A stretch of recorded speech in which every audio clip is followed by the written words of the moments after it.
From Clyde Golden, I'm Tim Yaden, and this is Input Doc. It's the podcast where we explore what marketers need and what agencies provide.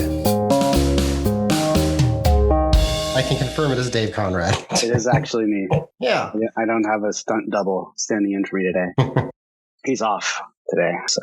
Maybe I am talking to the stunt double. Yeah, that's true. He's just a really good stunt double. Yeah. Entirely possible. Cool. Well, thanks for doing this today. Yeah, my pleasure. Where are you right now? I'm in my basement. Awesome. Same here. In beautiful Burien, Washington. Hey, Burien's nice. It's near the water. Yeah, it is. Well, let's see here. I have a little bit of an intro, and I think off we go. We give it a shot. Sounds good. Dave Conrad is a principal design manager at Microsoft, but a lot of you probably know him from his many years as chapter organizer of CreativeMornings Seattle. That's how we met. You and I met. Correct. Yes. And doing a little bit of research, I guess, before the show, I came to the conclusion that you've had a lot of change in your life over the past few years. Yes. Yeah. And it's an interesting moment to chat with you because, I mean, how many years you've been out of school? So I graduated college in 1997. Okay. So a while, 23-ish years or so. Certainly the last, 3 to 5 years have been, pretty dynamic in terms of changes. I think generally speaking, all good, good changes, fortunately. Yeah.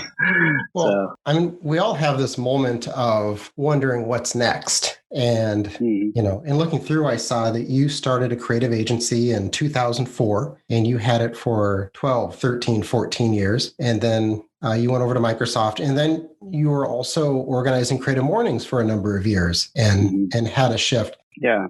I think the shift with Creative Mornings, and by shift I mean stepping down from Creative Mornings, was sort of driven by similar motivations or similar thinking to kind of closing the agency down. So the firm was called Design Commission, and that's a fantastic name, by the way. Thanks. It was a really wonderful period of time in my life. The firm got started with myself and Jay Dock, and I mean, if you sort of look at the advice for starting a business, they say never start a business with a friend, never rent office space before you've got clients. There's all these sort of conventional wisdom things, and we of course did the opposite of all of that stuff. So, right. Jay and I were roommates in college, and after school, Jay went to New York and worked at Frog and MTV and a bunch of places like that, and I moved out to the West Coast, and then we both sort of ended up back in Seattle around the same time, and just had our daughter, and so I thought, why not start a business with my best friend in an expensive studio space with a brand new child? Seems like a great idea, but somehow it worked, largely due to the sheer talent that Jay had from a design perspective. He's an incredibly talented, not only like designer, but just thinker. So for whatever reason, it ended up, working out okay. Yeah. So it was a really great time. And in, I guess, 2015 or so, maybe, Jay had, he had 2 kids and his family was back in Colorado, and he really wanted to, kind of be closer to family. And so we had that tough discussion about breaking up, and he moved back to Colorado, and I continued to sort of run Design Commission for a couple of years after that, on my own with the rest of the team in place. So the point of all the story is, at some point, it started to feel like the studio had become what it was going to be, that for it to really change fundamentally, was going to require either like some big sort of capital investment, or, a major change in, how we kind of approach the work. And I just felt like I didn't want to keep doing the same thing. It was kind of, I was sort of on autopilot a little bit. And I think with Creative Mornings, it started to feel a little bit like that for me as well. first of all, I should say that me starting Creative Mornings in Seattle is a vast overstatement. Tina Roth Eisenberg, who started Creative Mornings in New York, was a friend of mine. And so she announced we were starting Creative Mornings in Seattle and like on Twitter or something. And within 3 hours, we had like videography support. We had a venue. We had sponsorship. We had, people lining up to volunteer to help. We had, speakers asking to get involved. Without me like really doing anything. So I sort of stood there and facilitated everything kind of coming together. But it was largely just a reflection of the strength of the community. I think that, it was the right time and the right place for that kind of thing to happen in Seattle. So we kind of got the program up and running, and, it was going well. And I sort of felt like I had given it what I had to give, really. That the community needed a new influence on it, and it needed kind of somebody to step in and provide sort of an injection of a different point of view or a different perspective. And so it was time to kind of hand things off. It was this similar kind of motivation on with both decisions, I guess, that drove it. So we closed the studio in 2017. And then I stepped down from Creative Mornings in 2019. So, I mean, that's quite an arc, though. You started an agency. You did lots of interesting work over time. I imagine that some of it was hell and some of it was wonderful, Yeah, but you forget about the hell. I know there were clients that there's a couple that stand out still as being painful. And they were the vast majority of those were painful because of us, right? Like not because of the client, like, either like we had some misunderstanding or like we weren't giving the client the level of attention that their problem needed, or, whatever. But there were a couple that were just like, we had a company close because their CFO was embezzling funds and got kind of stood up with the bill. We had one just kind of ghost on us, and some stuff like that. But but the vast majority of memories, are all positive and an incredible learning experience. I didn't go to school for design. I studied communications and media theory, and so I sort of entered the world of design as kind of a hobbyist in a way. But what I learned over the course of running the studio and kind of being there with my partner in the firm was certainly not something I would have learned by going to school. It was kind of a lifetime's worth of learning. A really great experience, all around. In the beginning, what type of services did you offer? So we entered into the space at a kind of an interesting time. So we got our first few gigs kind of doing Flash work. So I still lament the death of Flash. How come? It was the last point in time when interaction designers could really effectively and efficiently build the things they were designing. To look at what's involved right now in standing up, a front end environment just to build a client experience, an experience in a web browser, is a non-trivial task. There are people who just do front end development work and struggle to keep up with that, right? But when Flash was around, like, you could design effectively an application and build it yourself without having to know how to write code. You didn't have to learn syntax to do that. And, and we built some really cool, like, engaging, interactive stuff. It was 2007 or so.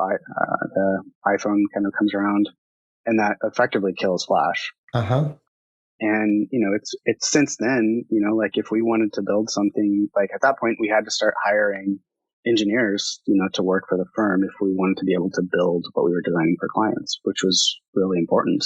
We used to make little videos, that intro videos out front of a website. I remember that. Like, I once worked on a rebrand for Garden Burger, and we sketched out.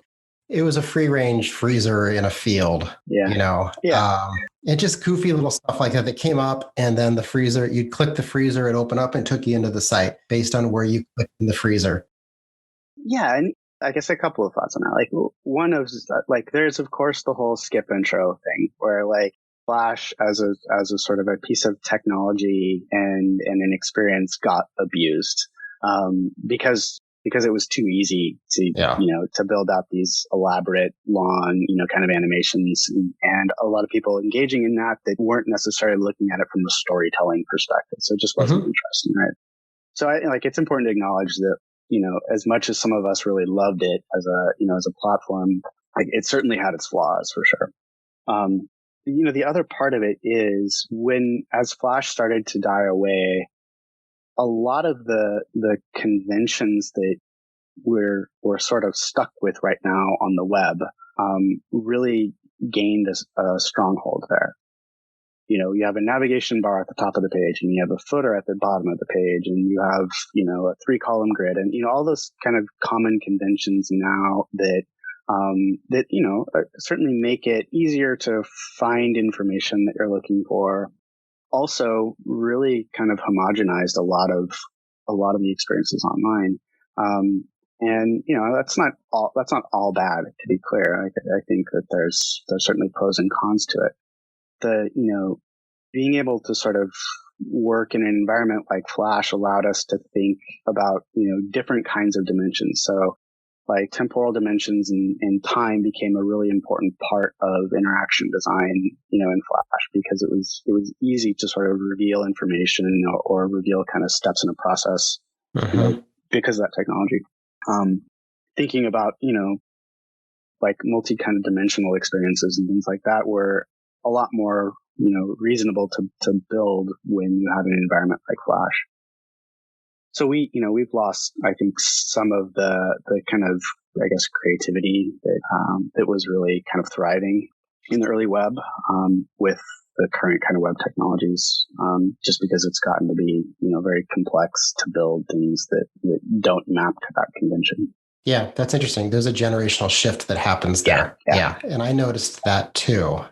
When I started off as a copywriter, it was that world that we were storyboarding for. Yeah. And then I went and worked in email for a number of years, where you can do email in 18 modules or less, and it's pure performance. It's story hierarchy and being succinct and quick and on tone, and you are interpreting to a brand. You're interpreting a brand onto a channel. It's probably more accurate. And so I guess 4 years ago, when I went back out and opened this agency, I was suddenly in the world that you're describing now. And it was a content story world, more than it was this interactive world that I was bringing people into, or dreamscapes, Yeah.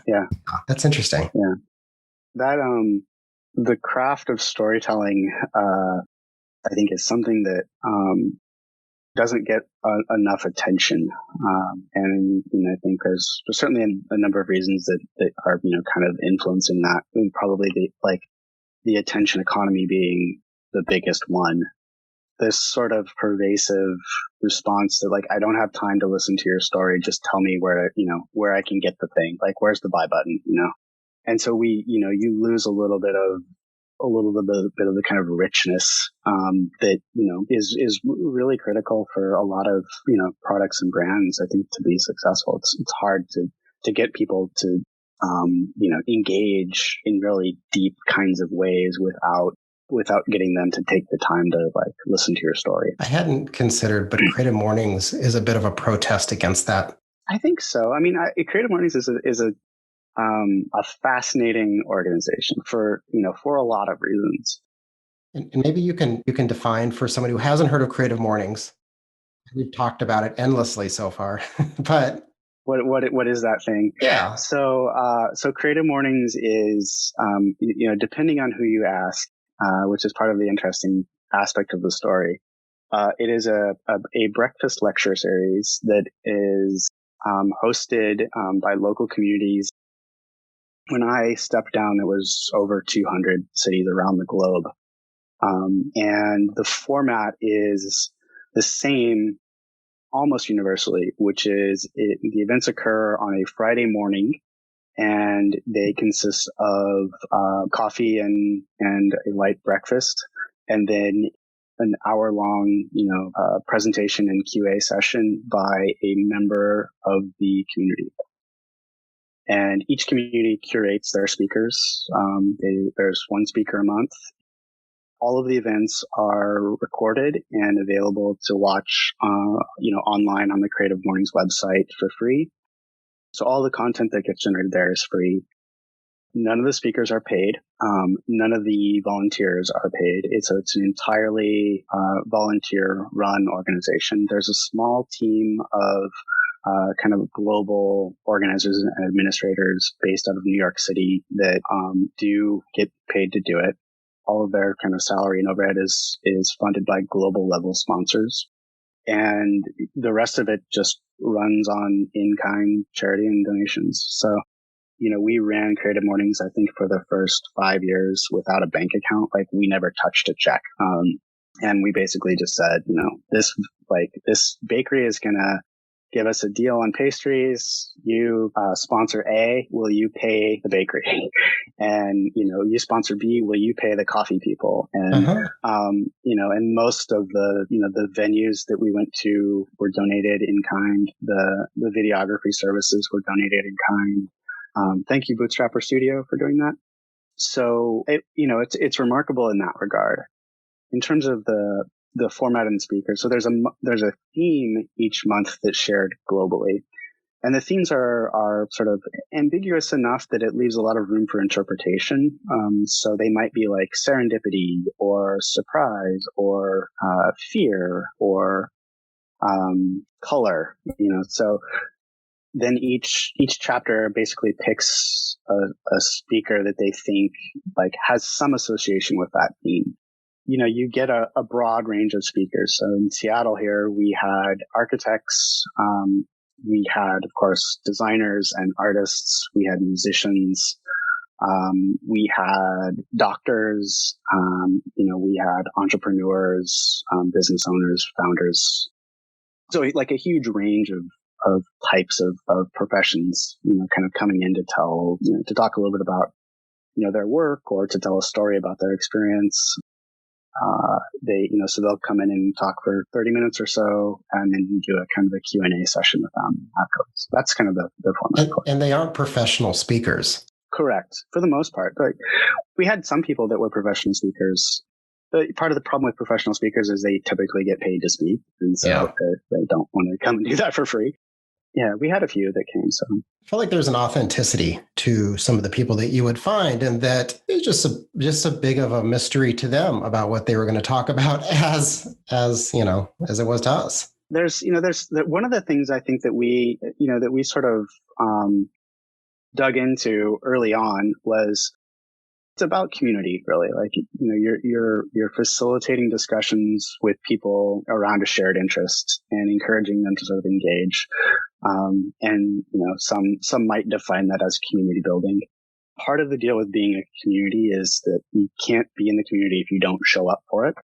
So as much as everybody talks about wanting to have more community, like, unless you're willing to put the work in and come and participate, you can't have it. You're not a part of it. And what goes along with that is you get the bad with the good. So one month you'd have a speaker that would just nail it. And it was emotional talk. It was super engaging and informative, and people could walk away from the event with, some knowledge or some sort of growth that had happened. And the next month you would have somebody that clearly hadn't prepared, didn't really know what they were doing, and just sort of got up on stage and rambled around a bit, and then, tried to answer some questions, and that was it. And that's part of the agreement, right? Like, there's a fundamental part of that, which is we're here to shine a light on the members of our community and the work that they're doing and the way that they think about the world. And that means that you get perspectives that you don't agree with. You get perspectives that don't make sense. You get a lack of perspective in sometimes, but you have to keep showing up if you're going to be a part of the community. And certainly not having the requirement for public speaking experience, contributes to sometimes lackluster performances. And we tried to sort of to account for that in our selection criteria, that like, if somebody had never spoken before, we might, still give them a chance. But if we knew that they had spoken before and they were really strong, that would be a big plus. But it wasn't that if you didn't have that experience, it was a negative. It just was, something that we looked forward to kind of help advocate for certain speakers. I chatted the other day with Jeremy Wheat, who's a volunteer with Creative Mornings. Absolutely. And he had said that you're a firm believer in the power of the microphone. Yeah, absolutely. Well, so first of all, to classify Jeremy as a volunteer for Creative Mornings is an understatement. I certainly towards the end of my tenure there, I was definitely standing on his shoulders. Would he be closer to the prime minister of Creative Mornings? He runs the day to day. That's the right way to think about it. Absolutely. Absolutely. And all of that on top of being just like the most amazing person and generous person. Oh yeah. Kind, friendly. I could spend the rest of our time today bestowing praise on Jeremy. He's one of my most favorite people in the whole world, for sure. That was something that struck me about the organization was there were a handful of people who gave their own time. And then from it, this interesting sort of community dynamic came out of it. Yeah.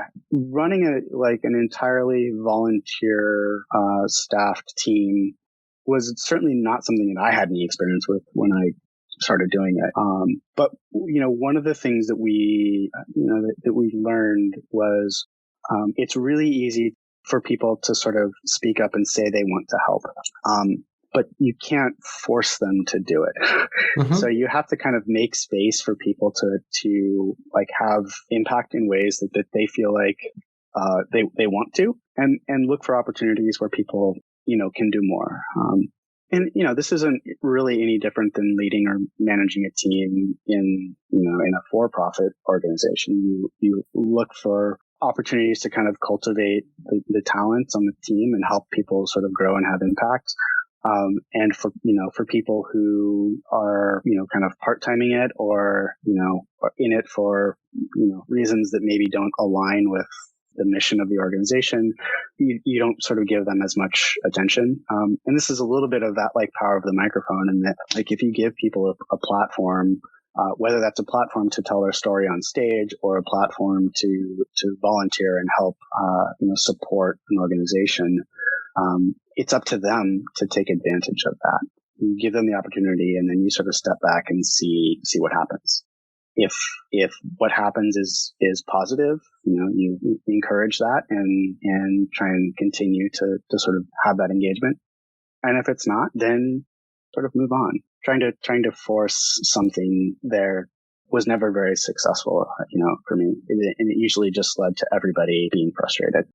Over the years, did you have a favorite speaker or a favorite talk that stuck with you? I think one of the things that I sort of facetiously identify with is if the speaker could get people to cry without it feeling awkward, mm-hmm. like that was a win, because there was some emotional resonance going on there. Did you guys have speaker bingo on which did they make them cry? Did they make them laugh? I wasn't a part of that if it happened, but it's not a bad idea actually.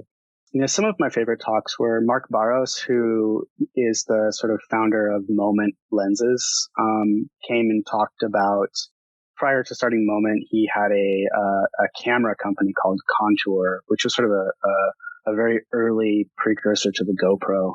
And he came and talked about the theme for that month was failure, which mm-hmm. You talk about a fun speaker ask, calling up Mark and asking if he would come and talk about failure was an interesting moment. But I'd known Mark because he'd been, Contour had been a client of ours at the studio. And so I asked him, and I knew like the backstory was basically that like things happened with the funding of the organization, and he was kind of forced out of the leadership of this company that he had built. And so he came and talked about sort of what that was like in very transparent terms. Like there was no trying to sugarcoat it, and he talked about, sort of spiraling after that happened and, all of the sort of challenges that he faced. And he still has, kind of emerged as this success story with Moment. And so I think like those kinds of stories were really great. One of the things that I always felt like was a good marker for a talk was you wanted people to be able to sort of take something away from it without being too prescriptive about it. Like if you came in with 10 tips for writing better copy or something, That was fine. And that would be really great for the copywriters in the audience. But if you were able to sort of come in and talk about like, what I learned from failure, that's a lot more transferable and applies to everybody in the audience. And what everybody takes away from that might be something completely different. When you're speaking to an audience as kind of diverse as Creative Mornings, attracted, finding a way to sort of communicate with those people so that they got something out of it. But you wanted them to figure out what they were going to take away from it and not be prescriptive about that. So you probably put in thousands of hours and you did this over a number of years. What is it that you got out of it? Why did you do it? Well, I don't know. Just being a part of something like that was pretty amazing. It led me to, in tangible ways, to have benefits. It certainly cost financially, and cost time and all of those things. I met, a ton of really amazing people, many of whom I still have contact with. But I think more so than that, like just having that experience of being a part of something like that organization, was sort of a gift that you sort of carry with you. I think, kind of probably for the rest of my life. I think I learned a lot about decision making and process and procedure. One of the things that we did very early on was we said, every month we're going to put on an event. Every month we're going to serve at least coffee. Every month we're going to have a speaker, and it's always going to be, I forget if it was the second Friday of the month. Those are the fundamentals. We're going to do that every single month. Everything else is extracurricular. So if we want to do, if we want to give away swag at the event, if we want to have a musician come and play as part of the event, if we want to have a cocktail hour in the afternoon or whatever, like all of those things are on the table as far as things that we can do as a team, but only after we've guaranteed that we're going to meet the minimum criteria. And I think the reason that sticks with me as sort of something that I learned from that was that kind of consistency was really instrumental in helping us, kind of build an audience or a following. I think it took maybe 2 years of doing that before we kind of turned the corner. And then at some point, we went from, we're getting 75 to 100 registrations each month. And, it's a free event. So 50% of them are going to show up. And at some point it turned into, 200 to 300 a month. And it stayed there, right? Like, and it was very consistent. We could count on, we're going to get 300 registrations. We're going to get 150 people showing up.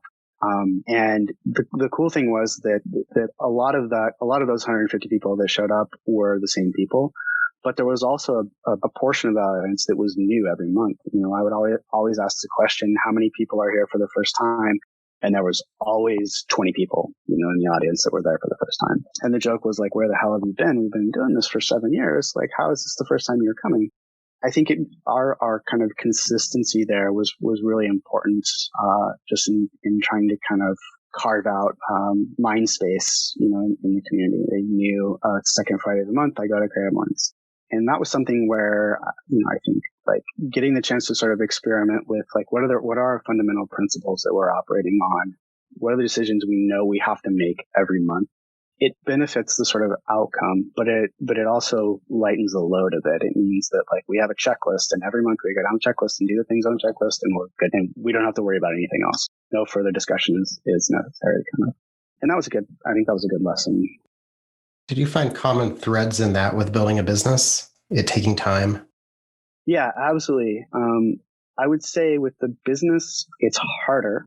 I'm not entirely sure why it was harder. I think in part with the business, it may have been a little harder because money entered the picture. And those decisions that you make when you're a business owner are really hard to plan for until you're faced with making those decisions.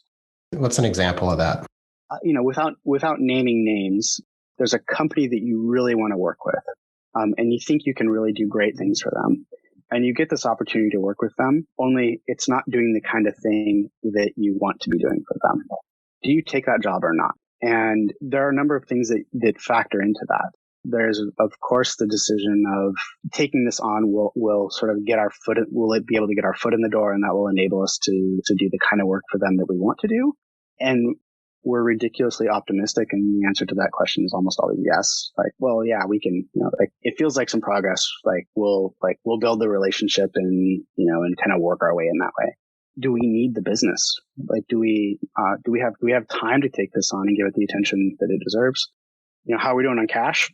When money starts to enter the picture, that really influences the kinds of decisions that you make. And sticking to a process is fine until you have payroll coming up and you realize that you're going to have to borrow money to cover payroll or something. So those checklists work really great when the stakes don't necessarily impact other people's lives in very personal ways. The moment you're looking at am I going to be able to pay this person? Are they going to be able to make their rent because we decided this project didn't fit our criteria? And that's a very dangerous position to be in as a business, because from a positioning standpoint, you are the work that you do. And so if the work that you're doing is not aligned to what you want your positioning to be, you're starting to head down a path that can be really difficult to come back from. It sounds like over the last 20 years, you've been a builder of various things, of organizations, products, community. I enjoy being around that for sure. Again, so much of what I've been fortunate enough to be a part of has been the result of me making good decisions about who to spend my time with, finding the right collaborators, conspirators. There's a lot of power in being able to do that. And I'm certainly appreciative of the people who have been willing to commit, their valuable time and intelligence to letting me be a part of all of that for sure. I love starting things, like most creatives, it's a lot more interesting to start it, than sometimes it is to finish it, or to continue to run it.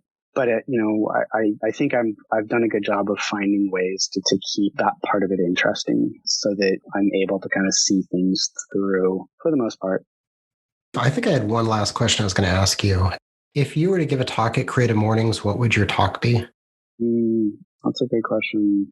I think I could certainly, come to Creative Mornings and talk about running a Creative Mornings chapter. I think, that would certainly fit the bill or whatever. But again, I don't know if that's the thing that I'm most passionate about talking about, anymore. I'm not sure what is really at this point, given the pandemic and the political environment and everything, it's hard to think about anything other than that, these days. But I guess, maybe this concept of trying to adopt a perspective of curiosity and interest in kind of growing and changing and understanding the world. To me, that is the thing that is largely missing from most of what's happening with humanity right now, is just a general lack of interest in understanding how the world can be perceived differently by different people. And, we see this in design, and in product design a lot, where you think how something should work, and so you design some experience a certain way, or you write copy a certain way. And then what you realize after it gets tested, or you get feedback from the customer, is that you had it wrong. You misunderstood some really fundamental point of view or perspective. It's not a functional requirement or something. It's just that there was a different intent that initiated the need for that product to exist. We run into that a lot in design, and it's great because it's signal and we can adapt and learn from that. We don't have those usability tests in the real world that give us that kind of signal. All we have is the headlines that that we read, or the tweets that come out or whatever, and they don't really dig into the points of view about why would it make sense? Why does somebody think that it's a good idea to drill for oil in the Arctic National Refuge? I don't understand why, how could that possibly seem like a good idea to somebody? And yet, there's a bunch of people who are, highly educated, well-informed, and they're fighting for this thing, right? I can dismiss that out of hand and say, oh, they're just greedy and motivated by money. But, a lot of those people are probably doing just fine. Like the financial upside for them isn't a material concern. Some other part of it, right? So, we don't have a very good way of understanding, what's driving other people's thinking. And I think that that's a big challenge ahead of us for sure. So I don't know, that might be one direction. That's a great talk. Yeah. Well, thanks, Dave. I really appreciate you. Hey, thank you. Joining me today to chat. I appreciate the invitation. And congratulations on getting this going. This is exciting. Oh, yeah. This is the start of my Creative Mornings, in which I go out and I learn from people. And let's see if it changes me 17 years later. Yeah. Well, I wish you all the best with it. And of course, if anything I can do to help, please do let me know. Wonderful. All right. Talk to you soon. Input Doc is produced by Megan O'Neill, edited by Lily Chu. The music you're listening to is an original creation by our very own Brian Leahy. We'd also like to thank our project manager, Scott Greger, who does all the work at the agency while we make this podcast. I'm your host, Tim Yaden. Have a great day.